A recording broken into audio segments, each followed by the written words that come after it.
다음 기조 강연은 저도 많이 애용하는 데이터 기반의 플랫폼입니다.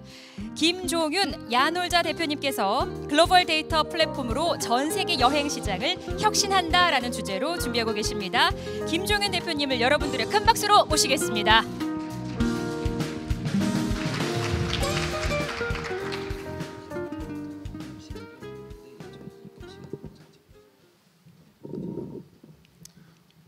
예, 안녕하세요. 방금 소개받은 김종윤입니다.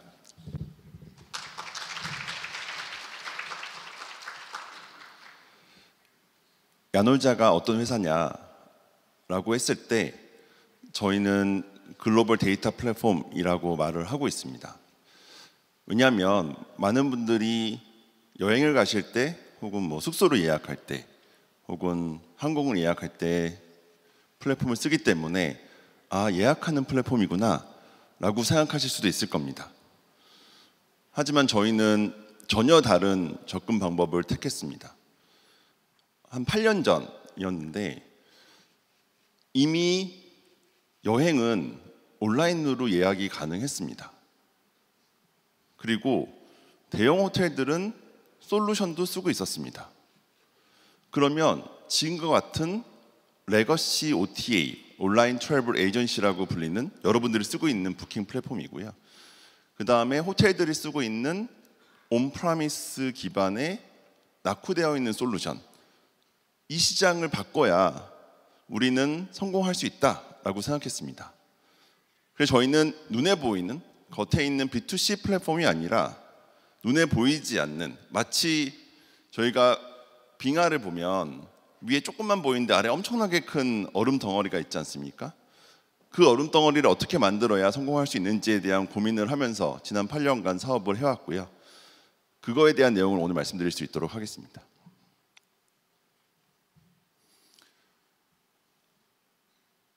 이 숫자를 보시면 0을 막 세실 겁니다. 9.2조 달러고요. 한국 돈으로는 1.3경입니다.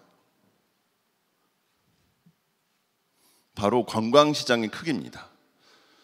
이 금액은 전 세계 GDP에 대비하면 10%에 달하는 규모입니다. 저희가 글로벌을 하는 이유입니다. 글로벌을 하지 않으면 지금 보신 숫자의 3%만 저희는 누릴 수 있습니다. 근데 글로벌을 하면은 매년 1경 이상의 산업을 저희는 접근할 수 있습니다. 뭐 이거는 고민할 필요도 없이 3%냐 100%냐 당연히 100%를 해야 된다라고 생각을 했습니다. 그러지 않으면 국내 시장만으로는 너무너무 금방 한계에 봉착할 것이기도 하지만 저는 그걸 넘어서 분명히 글로벌 기업에 먹힐 것이다 라고 생각했습니다. 아마 오늘 계속적으로 나올 얘기지만 데이터는 국가의 경계를 따지지 않습니다. 이미 글로벌로 다 통합되어 있는 형태입니다. 먹지 않으면 먹힙니다. 그래서 저희는 무조건 글로벌로 해야 된다라고 생각했습니다. 두 번째 숫자입니다. 15년이죠. 15년마다 관광시장은 2배씩 성장을 했습니다. 많은 시장들이 성장을 하기도 하고 성장을 안 하기도 합니다. 근데 여행시장, 관광시장은 금융위기도 굉장히 여러 번 있었죠. 지난 50년 동안. 전쟁, 지금도 2개의 전쟁이 일어나고 있고요. 테러도 많았고 뭐 너무 잘 아시는 팬데믹도 사실은 최근만이 아니라 여러 번 있었습니다. 여기 사스도 있었고 여러 번 있었습니다. 근데 계속 15년마다 2배씩 성장했죠. 이유는 매력적이기 때문입니다. 그리고 정부가 밀어줄 수밖에 없는 산업이기도 합니다. 저희가 리포트도 냈는데요. 다른 산업 대비해서 30% 정도 이산화탄소 배출이 적기도 합니다. 하지만 더 큰 거는 양극화 해소죠. 만약에 한국에 5천만 명의 인바운드 여행객이 오면은 현재 반도체 수출의 거의 2배에 가까운 수출 효과를 만들 수 있습니다. 근데 그 효과가 굉장히 많은 지역으로 흩어집니다. 지금 많은 지자체에서 소멸하고 있다라고 말을 하고 있는데요. 소멸을 안 할 수 있는 방법으로 공장을 유치합니다. 공장을 유치하면 세금과 그 지역에 있는 분들에 대한 임금, 이것으로 부의 재분배가 이루어집니다. 근데 여행객이 오면은 거기서 직접 씁니다. 그렇기 때문에 발생하는 모든 매출까지도 그 지역으로 떨어집니다. 그러면은 기존에 있었던 임금과 세금 효과보다 2배 이상의 효과를 바로 그 지역으로 떨어뜨릴 수 있습니다. 그래서 우리가 매력적으로 생각하는 많은 산업들은 정부 부처가 공식적으로 모든 나라에 있는 경우는 거의 없는데, 관광만은 관광청, 관광공사 등 다양한 형태로 모든 정부가 다 전문 기관을 갖고 있기도 합니다. 그래서 이렇게 매력적인 관광 산업인데 아이러니하게도 IT에 대한 투자는 턱없이 부족합니다. 보시면 우리가 이미 온라인화, 디지털화, 데이터 기반의 경제라고 말하고 있는 산업들은 저 위에 다 있습니다. 이커머스, 소매업이고요. 자동차, 바이오, 반도체, 금융. 그러니까 이미 너무 멋있고 좋고 돈 벌고 있고 이러한 산업들은 전 세계 1000개의 기업들이 엄청나게 투자를 해왔던 거죠. 이 중에 일부는 대한민국이 먹었고 일부는 대한민국이 못 먹었고, 솔직히 말씀드리면 지금 못 먹었는데 앞으로 먹을 가능성이 있느냐? 매우 낮습니다. 왜냐? 이미 어느 정도 시장이 재편된 거죠. 반면에 아래쪽에 갈수록 아직은 아무도 건들지 않은 무주공산의 산업이라는 겁니다. 그리고 저 산업은 우리가 먹을 확률도 충분히 있다라는 것이죠. 그리고 오늘 말씀드릴 내용은 저 영역은 반드시 데이터로 먹어야 된다라는 겁니다. 저는 이렇게 3단계로 이 데이터 산업의 진화를 설명하고 싶은데요. 첫 번째가 전산화입니다. 제가 대학생 때는 대학교 안에 있는 전산원에 가야지만 수강 신청이 가능했습니다. 지금 보면 정말 말도 안 되는 일이지만 그랬습니다. 여행을 가려면 여행사에 직접 방문을 했어야 됐습니다. 아마 좀 연배가 있으신 분들은 배낭여행 가려고 여행사에 같이 모여서 여러 가지 계획을 짰던 기억도 다 하실 겁니다. 분명히 인터넷은 쓰고 있죠. 근데 인터넷을 반쪽만 쓰고 있는 겁니다. 왜냐하면 내가 직접 인터넷을 쓰는 게 아니라 누군가 중간에서 개입해서 인터넷을 써주는 거죠. 그러니까 나는 오프라인으로 가야만 됐던 겁니다. 이게 1차 전산화고요. 2차는 그거를 직접 할 수 있게 된 겁니다. 여행도 트래블 에이전시, 요거는 여행사고, 온라인 트래블 에이전시, 이건 온라인 여행사지 않습니까? 두 개의 차이는 둘 다 인터넷으로 연결되어 있었는데 앞에 있는 여행사는 오프라인 가야지만 되는 거고, 뒤에 있는 온라인 여행사는 안 가도 모바일이나 PC로 내가 스스로 할 수 있게만 되는 겁니다. 사실 큰 차이는 아니죠. 유저 인터페이스가 바뀐 겁니다. 근데 이 2단계를 하면서 얼마나 많은 기업들이 낙오했고 얼마나 많은 산업적 재편이 있었습니까? 우리는 이것을 산업혁명이라고 부르면서 엄청난 변화라고 얘기를 했습니다. 우리가 지금 말하는 이 데이터 경제, 데이터 산업은 이 2가지가 한꺼번에 변합니다. 그래서 오픈 AI 창업자가 이렇게 얘기했습니다. 내가 두려운 거는 혁신 자체가 아니라 혁신의 속도라고요. 2개가 한꺼번에 변하면 하나만 변했을 때도 엄청나게 큰 기업들도 우수수 무너졌는데 2개가 함께 변하면 얼마나 많이 무너지고 얼마나 많은 변화가 있겠습니까? 이 변화를 우리가 직감해야 된다는 거죠. 그러면 이 2개의 변화가 어떻게 일어나느냐를 이해하면 될 겁니다. AI죠. 근데 AI가 뭐냐? 사실 굉장히 애매하고 이해하기 어려운 컨셉입니다. 왜냐하면 AI란 말은 60년 동안 있어 왔거든요. 우리가 영화로도 엄청나게 많이 봤던 거는 이미 컨셉이 있기 때문에 볼 수밖에 없었던 겁니다. 저는 AI가 되기 위한 조건이 뭐냐가 결국 이 2가지가 함께 변한다는 겁니다. 공급자 단에서도 변하고 수요자 단에서도 변하는 겁니다. 공급자 단이 안 변하는데 수요자 단이 변할 수가 없습니다. 공급자 단에서 데이터가 잘 모여야 되고 그 잘 모인 데이터가 수요자 단에서 쓰이는 겁니다. 이 2가지가 같이 변한다. 이게 너무너무 중요한 컨셉인 거죠. 그래서 이 챗 GPT와 바드 뭐 이런 것들이 막 나오고 있는데 이거를 과연 우리가 정말 다르게 쓸 수 있느냐 이겁니다. 저는 쉽게 생각하면 여행만 하더라도 챗 GPT로 여행을 내가 물어봤습니다. 그러면은 이렇게 여행 가세요라고 말을 합니다. 끝입니다. 그게 뭡니까? 솔직히 말하면 그거는 검색해서 검색 결과로 누군가 말해준 거랑 다를 바가 없습니다. 그래서 이제 이것을 이해해야 된다는 거죠. 우선 여행은 원래가 변화해 왔습니다. 옛날에 우리가 여행을 못 갈 때는 이렇게 단체로 여행을 갔죠. 왜냐하면 유명한 데 사진 찍으러 가기 때문에 여러 명이 같이 가면 훨씬 더 효율적이었거든요.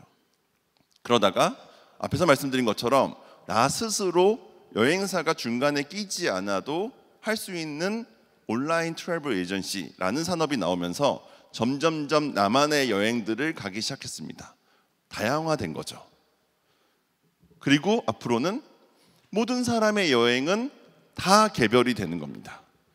근데 이 컨셉이 뭐냐면 지금 여행 산업은 패키지 여행과 개별 여행, FIT라고 하거든요. 이 두 개를 나눠서 얘기를 하고 있는데 이것도 옛날 컨셉입니다. 왜냐하면 모든 여행은 패키지 여행입니다. 각자가 다 다른 뿐이죠. 우리는 똑같이 비행기 타고 숙박하고 엔터테인먼트 즐기고 투어 앤 액티비티 하고 레저하고 공연하고 관람하고 맛있는 거 먹고 다 똑같거든요, 사실은. 근데 옛날에는 그거를 몇 개 못 만들었습니다. 기술이 없으니까요. 근데 그거를 한 명 한 명 다 만들어주면은 그러한 구분조차도 없어지는 거죠. 데이터 산업은 엄청나게 큰 변화이고 이 그림이 저는 우리가 앞으로 맞이할 세상이라는 겁니다. 패키지 여행을 한 명 한 명 한 명 다 다르게 만들어줄 수 있다는 거죠. 그리고 그래야 된 이유는 모두의 프로파일이 다릅니다. 이 프로파일이 다르고 각자 만들어줄 수 있는 게 뭐냐? 한마디로 얘기하면은 개인 비서입니다. 나를 졸졸졸졸 쫓아다니면서 내가 불편하고 내가 귀찮고 내가 하고 싶고 나도 모르는 내가 원하는 것들을 계속 도와주면 됩니다. 그걸 쉽게 얘기하면은 여행하기 전이 아니라 여행하는 동안 도와줘야죠. 우리 여행하는 전은 행복하고 즐겁습니다. 계획 짜는 거 그게 누가 힘듭니까? 근데 여행하는 동안 짜증납니다. 도착했는데 못 찾겠고 변경해야 되는데 변경이 안 되고 내가 더 재밌는 거 있는데 놓치고 그런 것들을 도와줘야지 여행 서비스죠. 근데 그 여행 서비스를 지금은 그 누구도 제공하고 있지 않은데 그게 가능해지면 지금 존재하는 여행 서비스는 다 무시할 수 있는 겁니다.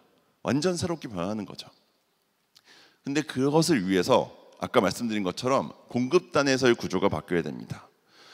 아주 옛날에는 공급자와 수요자를 과거라고 써 있는 것처럼 연결시켰습니다. 딱 봐도 비효율적이죠. 그래서 저것을 효율화하기 위해서 중간에 중개자가 꼈습니다. 우리는 그것을 에이전트 혹은 에이전시라고 부릅니다. 저들이 커미션을 떼먹기 때문에 매우 많은 욕을 먹습니다. 하지만 저들이 없었다면 사실은 더 비효율적이기도 했습니다. 근데 그럼에도 불구하고 저들이 별거 하는 것도 없는데 왜 돈을 떼먹지? 라는 생각을 할 수밖에 없는 것도 사실입니다. 근데 미래로 간다면 안타깝게도 저들은 존재하지 않습니다. 왜냐하면 클라우드라는 개념은 중간에 에이전시가 끼지 않아도 에이전시가 할 수 있는 모든 역할을 해줍니다. 우리가 D2C 뭐 이런 식의 표현들을 하는 것도 저런 식의 세상이 가능하기 때문에 이루어지는 겁니다. 당연히 한 명 한 명이 개인한다는 것은 저런 식으로 클라우드 내에서 처리를 하지 않으면 도저히 그 데이터가 정리가 되지도 않고 글로벌로 확장되지도 않고 다양화되지도 않기 때문에 그렇습니다.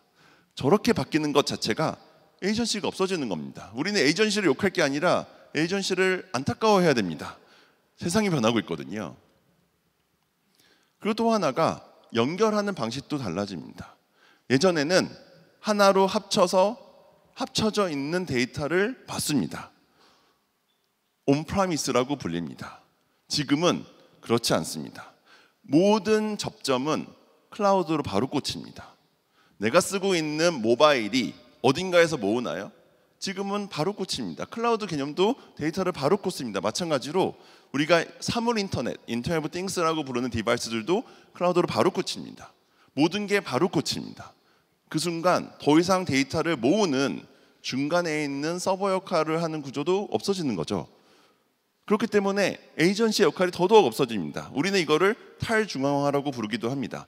이러한 형태의 진화는 이미 이루어졌고 상당히 많은 산업에서는 일반화가 됐습니다.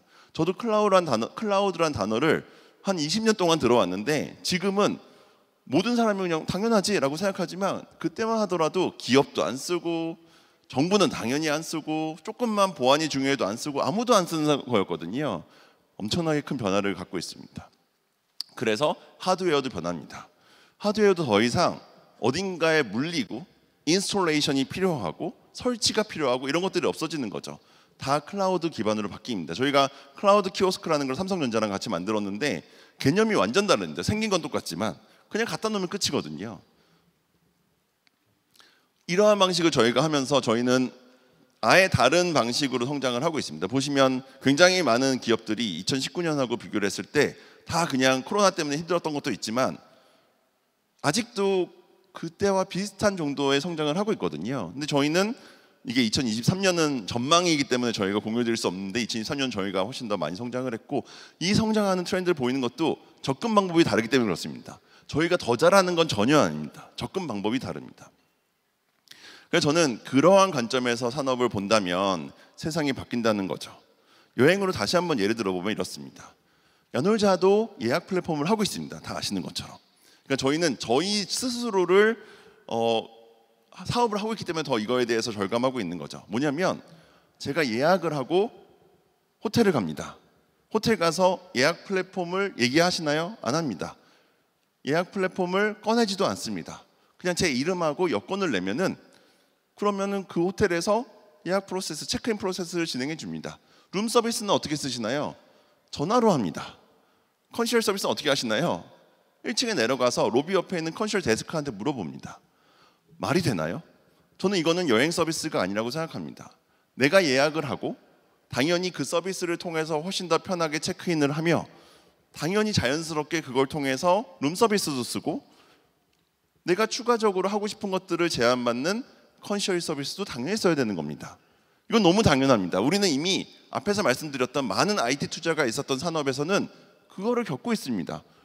내가 딜리버리 시키면 내가 딜리버리 시킨 앱으로 확인을 하지 따로 전화를 해가지고 오고 있나요? 라고 물어보는 거는 이상하지 않습니까? 결국 이러한 변화는 데이터가 연결되면은 다 이루어지는데 그게 안 되어 있는 산업들이 너무나도 많다는 겁니다. 그리고 그런 것을 만들면 그게 바로 디스럽션인 거죠. 그리고 그러한 산업들도 굉장히 많고 저희는 그들 중에서 관광산업에 대한 그러한 일들을 하고 있는 거죠. 그리고 이것은 제가 숙박으로 주로 예를 들었는데 모든 산업에 다 적용이 가능합니다. 실제 저희가 하고 있기도 하고요. 그래서 예를 들어 주거. 저희가 집에 들어갈 때 지금은 불편하고 내가 집 주변에 있는 서비스를 쓸 때도 불편하고 많은 것들이 불편합니다. 이런 부분들도 데이터가 통합된다면 아예 다른 서비스가 될 겁니다. 내가 받는 택배, 내가 집에 들어가는 방법, 우리 집의 시큐리티, 우리 집 안에 있는 피트니스나 수영장이나 혹은 다양한 부가 서비스를 쓰는 방식들도 다 바뀔 겁니다. 실제 최근에 지은 아파트들은 저희 솔루션이 들어가 있는데 엘리베이터의 층도 누르지 않습니다. 그냥 큰 엘리베이터 타면은 내 층이 눌리거든요. 이런 기술들은 특별한 게 아니죠. 이미 호텔들에서는 많이 쓰이고 있고 오피스 건물에 쓰이고 있는 것들인데 그런 것들이 데이터가 흐르면 다 가능해지는 겁니다. 당연히 레스토랑 혹은 레저 시설, 골프장 그 외에 다양한 엔터테인먼트 시설들도 비슷한 기술들이 적용될 겁니다. 근데 이 기술들이 적용되려면 하드웨어를 바꾸는 게 아니라 데이터가 바뀌어야 됩니다. 데이터의 스키마가 바뀌고 어떻게 데이터를 스토리지하며 그 스토리지 되어 있는 것들을 외부와 어떤 식으로 커넥트할 것이냐 이 부분들이 더 중요한 화두인 거죠. 그래서 바뀔 겁니다. 그리고 바뀌는 관점에서 데이터를 어떻게 쌓느냐가 중요한 건데요. 저희가 어프로치하는 방식은 이겁니다. 고객은 여행을 할 때 당연히 비행기 타고 숙소하고 그 다음에 추가로 교통, 렌터카나 혹은 그라운드 트랜스포테이션을 타고 레스토랑도 가고 레저 시설도 가고 엔터테인먼트 즐기시고 액티비티도 하시고 이 부분들이 다 연결돼서 한 덩어리 돌아가야 된다는 거죠. 이게 한 덩어리 돌아가면 그것은 우리가 앞으로 경험할 AI와 연결될 겁니다. 그러면 AI는 진짜 개인 비서처럼 나의 여행 계획, 이티너리를 다 알고 그거에 맞춰 서비스를 줄 겁니다. 동시에 vertical integration도 필요합니다. 데이터가 그냥 B2C로 넘어오는 게 아니라 그 데이터는 당연히 그 시설로 가고 그 시설의 오퍼레이션과 연결이 됩니다. 그럼 그 시설이 쓰고 있는 솔루션이 클라우드로 전환이 돼야 됩니다.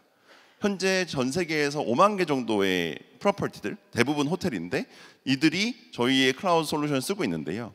그러면 그들의 ERP, 그들의 데이터의 흐름, 하드웨어와의 연계, 그들의 홈페이지, 그 다음에 가격 제어 등 다양한 툴까지 하나의 풀스윗 패키지로 제공이 되면 그 데이터는 다 우리가 가져가는 거죠. 거기서 돈을 버는 것도 있지만 저는 그거에서 돈을 버는 거는 일부이고 거기에서 나온 데이터로 돈을 버는 게 진짜 크다라고 생각합니다. 실제 저희가 글로벌 사업이 훨씬 더 빠르게 성장하고 있고 거기서 훨씬 더 많은 수익을 내고 있습니다. 저는 이게 훨씬 더 큰 기회이고 그 기회를 누르기 위해서는 데이터를 잘 쌓아야 된다고 생각합니다.